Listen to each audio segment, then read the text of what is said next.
like to welcome you to another episode of Let's Talk Film, a series where contemporary women get a chance to get their voices heard on the latest film releases. Today, we will be reviewing the independent holiday drama and comedy, The Fitzgerald Family Christmas, written and directed by the New York native Ed Burns. Once again, you find me sitting here inside of the Queen Victoria British Pub and Restaurant. It's located on 2nd Avenue between 4th and 5th Streets in the East Village. This fabulous neighborhood has a wonderful, eclectic ambiance during the holiday season. The busy locals dash to and fro, the sense of the fresh Christmas trees in the air, and the bright lights are bold with holiday colors and they glamorize the streets. And the Queen Victoria British Pub offers up fab merriment from across the pond with solid traditions such as fish and chips, shepherd's pie, and British ales and beers. Let's get started as we spend some time with the Queen and get in the holiday spirit. I am joined today by Denise Goins, who is the creator and producer and editor of this web series. The merriment is going and flowing. The tree is twinkling, and I'm drinking an Irish coffee, and you have your tea. And we are reviewing today The Fitzgerald Family Christmas, directed and written by Ed Burns. Yes. A very fabulous movie. Yes, a lot of fun. A lot of fun. Which is why I'm drinking the Irish coffee. So let's get right to it. So Ed Burns is often called the Irish Woody Allen. Would you agree with this? I can see how that's possible. They understand their people. Yeah. And you know, and they're able to bring it across for the rest of us to understand them and to appreciate the good and bad about them. So that's a wonderful thing. And they don't hide anything. Not at all. It's not all sugar-coated. It's just, this is the drama we have. And I think that's what I appreciated about the film. Right. So would you say this is a family drama that takes place around Christmas, or is this a Christmas-themed holiday film? You know, I when I went into it, I was thinking that it was going to be a Christmas-themed holiday film. Me too. From the title, A Fitzgerald Family Christmas. But, you know, once the film started to develop, it started to evolve in front of me, I realized that it was a family drama that takes place with Christmas as a backdrop. Yeah. And there's nothing wrong with that. Mm-hmm. Nothing wrong with that at all. I mean, I think he did a fantastic job using Christmas as a part of the story. Right. I completely agree, because there's just human things in it, and it was just really, everybody's going through their own stuff. Right. And Christmas just happens to be happening around it. That's it. So would you say the Fitzgerald Family Christmas plays out like a tale written by a modern-day Charles Dickens? It does, because the father has some things that he has to face for some things that he's done in the past. It kind of did remind me of A Christmas Carol. You know, don't you think so? Yeah, it does. It does. There's you visit with some past, you visit with some present. Going to the past, the present, the middle, the present. And the future. I think it did have some elements of that. It does have a modern day twist with the Charles Dickens. Okay, I can see that. Yeah, absolutely. I didn't put that all together when I was watching it, but I like that. Yeah. So did you just like the film, or did you like the film? Obviously, we're both saying we like the film at this point. And you know, and I kind of went into it thinking that it was going to be a holiday film. And it was so much more, and I was so happy that it was. Yeah, I was pleasantly surprised that I liked it. I like Ed Burns' work. Yes. But this was like a very nice, pleasant surprise. I was very entertained by it, for sure. Right. I know I got very emotional at times. I cried a few times. I know that I did too, and I didn't know what to expect. I just read about the film. I'm a big fan of his work. I'm a big fan of his philosophy behind his independent films. We've done a lot of different people this year, and we haven't featured him, and I wanted to, you know, this is a film that's had a holiday theme. So I kind of went into it not knowing what I was going to get out of it, and I was totally blown away. Yeah, me too. I probably wouldn't have seen this had it not been for doing the show, to be perfectly honest, and I really have so much respect for Ed Burns now. Right. Not that I haven't enjoyed his work before, but this really made me take another look. He took a heart of a story, and he made a movie, and I loved it. So, what would you say were some of the strengths and weaknesses of the film? The only weakness I could say about the film in particular was that he jammed a whole lot. A lot. He put a lot into the cookie jar. There's a lot of brothers and sisters. Okay. And everybody has their own story and their own issues. Yeah. He went way out there, but he was able to reel it in Yeah. for it to come together in the end. Yeah, I agree. Because before I couldn't keep up with which brother and sister. But I guess what was interesting is, like you said, though, everybody had their own storyline, but it wasn't necessarily all about all of their. You knew what was going on with everybody, but it all came together because it really was about the day. Right. Right. So, do you think this film has a plot of its own, or does it focus more on the actions of people and the justifications behind their actions? It may have some predictability about it because it is a holiday film. Yeah, it's kind of a predictable movie. Yeah. You know, and we're really looking at characters, real characters, authentic characters. You could hear people saying in your own family. Yeah. You know, and that doesn't matter where you're from. I love that. I agree. I don't think it was so much about the plot, but about people's actions. Right. And the cause and the effect. Exactly. And that's what it was like. Something caused all of them to take different paths and what they were doing. And they were justified. And they were all justified, and how people felt about the day. I think one of my favorite moments in the movie is the end when there's music. I cry. Yeah. And I'm like getting teary-eyed now because that's the moment where you like, it all really came together. Exactly. Yeah. It was so wonderful. And it says a lot about the human spirit. Exactly. And it that's really what I does. love. Yeah. It really is. It does. It says a lot. That was such a beautiful moment. And I was like, yeah. go Ed Burns. Yeah, great. He wrote I was like, that's great. how we direct. Okay. Had I not been reviewing this movie, would not have heard of it possibly. Like, I didn't even know this movie was out there. Well, let me see how I found out. In New York City, I think it's playing in one theater. And, you know, he funded this film by himself. He did it secretly. He promoted it on Twitter and Facebook. I think that he is like Spike Lee and like Ava DuVernay. Spike Lee did Red Hook Summer. Ava DuVernay did Middle of Nowhere.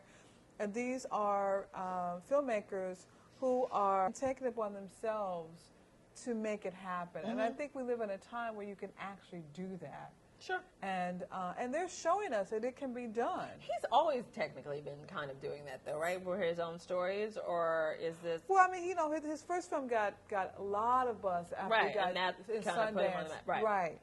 But I mean, he's been in big stuff, but like he's done. There were more movies that he's made that I didn't even know he had made. So yeah, that's wonderful. I didn't even know about Facebook and Twitter, right? But I guess I wasn't paying attention.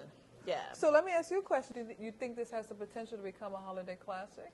I haven't been watching Ed Burns films as much. Like I said, I know some of his movies, but now that I've seen it, and now that you can get this instantly on Amazon Instant and iTunes, which wow, you don't even have to go to the movie theater, which is what's great. I love right? That. You can get this. Right. I would totally watch this now, and now I'm like, I will follow him. I'll probably watch now everything else he does because I'm really even interested in the craft. Right. So I think it has a potential. This is definitely more entertaining than a lot of the other stuff that's out there. Right. Because I think the word has to be spread because it's a universal story. It is. But if I see Fitzgerald Family Christmas first, I might think Irish. But it's so universal. It's like the Cosby Show. It's universal. You don't have to be Irish to love the story. I think I could see myself wanting to see it at Christmas time, and it getting me into the spirit of Christmas because of the message. Yeah, it's a great message. Of the message of the story. Right. And I love, though, that you don't have to leave your home to get it. The comfort of your own home, I love that. You can be in your pajamas, and you can look at Ed. Yeah. Who's pretty. He is great to see on camera, and he's aging so well. Like a fine wine. Ed Burns. Wonderful. We're like, wonderful. You weren't doing this show. If this wasn't about, like, let me find a film to review, would you have gone to see this film? I probably would not have gone to see it in the theater. However, if I had not gone to see it in the theater and known about the film, I probably would have known that it's available the other places that you mentioned. But I think this is the future of films. Where, it totally is. Especially from the independent level, where you're going to find films that come out that are distributed in limited theaters within large cities, but they're available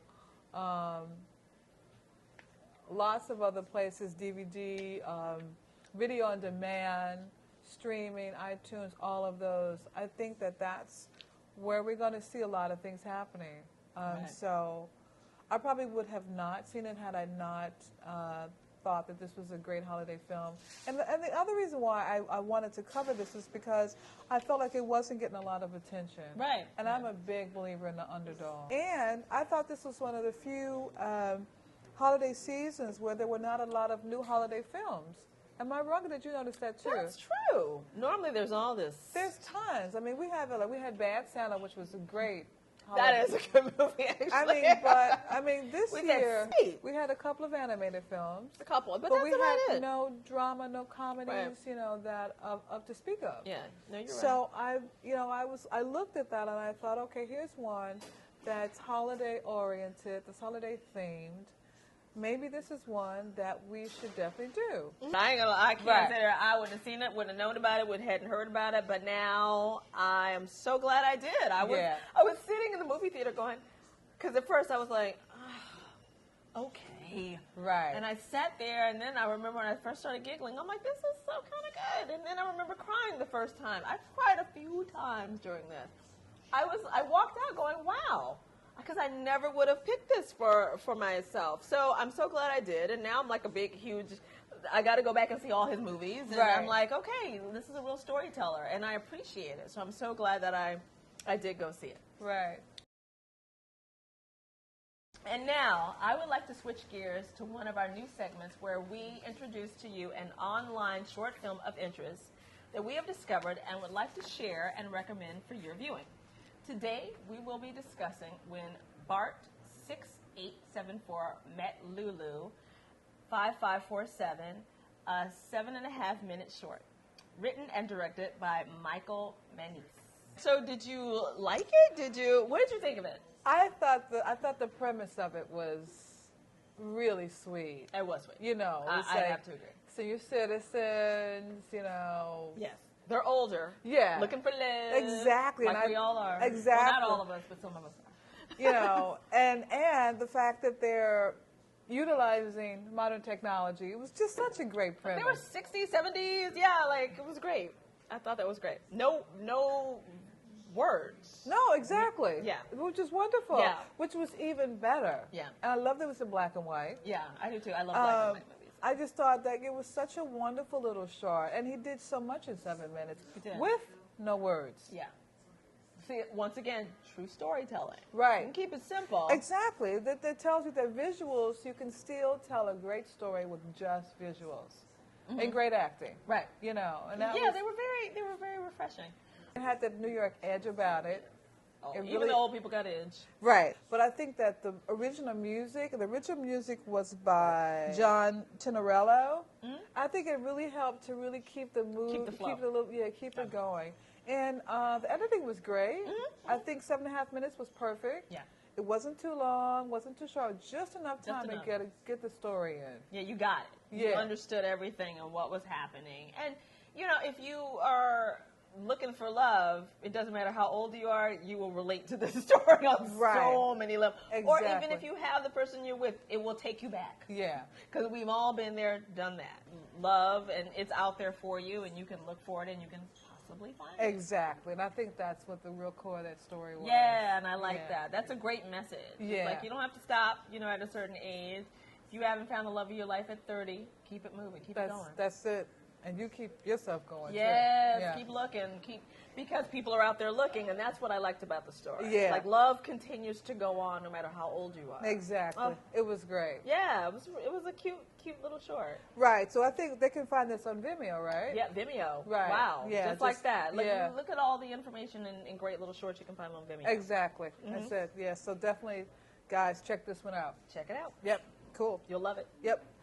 Well, we have run out of time, but I would like to thank you again today for your comments and your Thank you. thoughts. Thank you so much. It has been a pleasure having you here with us, Thanks of a lot. course. I would also like to thank Randy, Alec, and Jeff for allowing us here again at the Queen Vic's Pub and a Restaurant where they pour a mean drink. They have a great happy hour. You can get $4 drinks and beer for $2.50. You definitely have to check them out. Come on down. Today, we were discussing the independent holiday film, The Fitzgerald Family Christmas, written and directed by Ed Burns. If you can't catch this at a theater near you, it is now available on video on demand via outlets such as Amazon Instant and iTunes, making it easy for the comfort of viewing at your home. You don't have to leave your home, so check it out.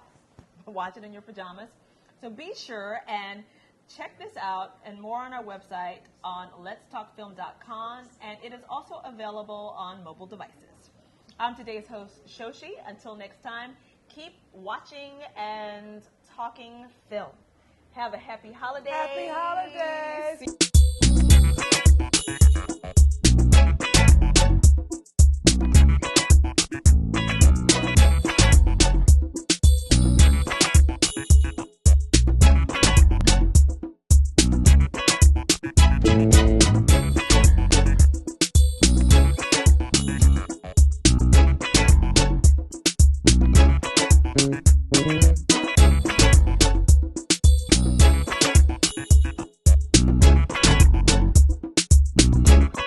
Thank you.